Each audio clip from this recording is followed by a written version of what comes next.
Mesdames et messieurs, bonjour. Après un silence en plus ou moins long, me voici de retour avec ma réflexion sur le texte du rabbin juif Éléazar Hakapar. Depuis Genèse chapitre 4, avec le meurtre d'Abel, la mort plane sur toute la race humaine. Le chapitre 5 nous donne tout un refrain lugubre. Ainsi, je vais vous en lire quelques versets. Chapitre 5, verset 5.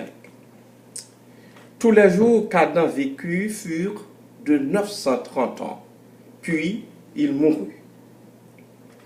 Tous les jours de Seth furent de 912 ans, puis il mourut. Verset 8. Tous les jours qu'Enoch furent de 905 ans, puis il mourut. Verset 11. Et verset 14. Tous les jours de Kénan furent de 910 ans, puis il mourut. Verset 17. Tous les jours de Mahalaleel furent de 895 ans, puis il mourut. Verset 20. Tous les jours de Jéred furent de 962 ans, puis il mourut. Verset 23.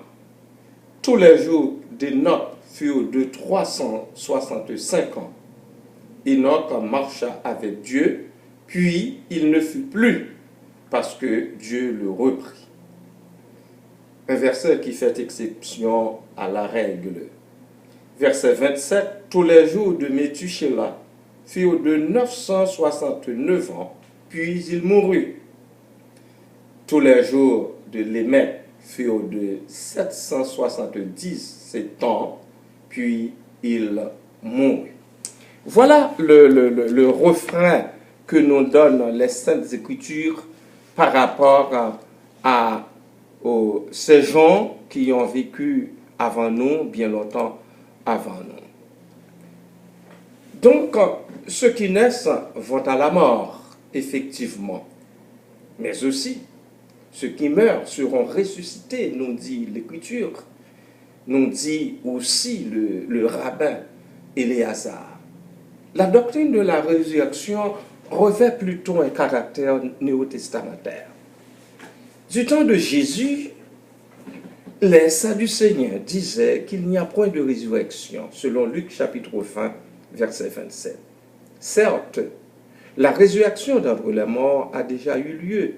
Marc chapitre 5, verset 35 et verset 41. Jean chapitre 11, verset 43, 44, qui nous donne bien sûr la résurrection de Lazare, le frère de Marthe et de Marie, dont le miracle a eu lieu. D'après la Bible, les morts reviendront à la vie pour le jugement ou pour la récompense.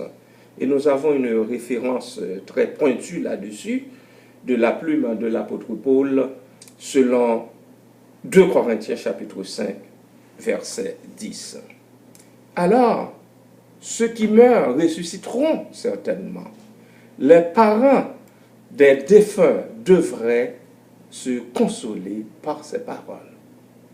Car un jour, nous reverrons nos bien-aimés qui auraient été fauchés par la mort.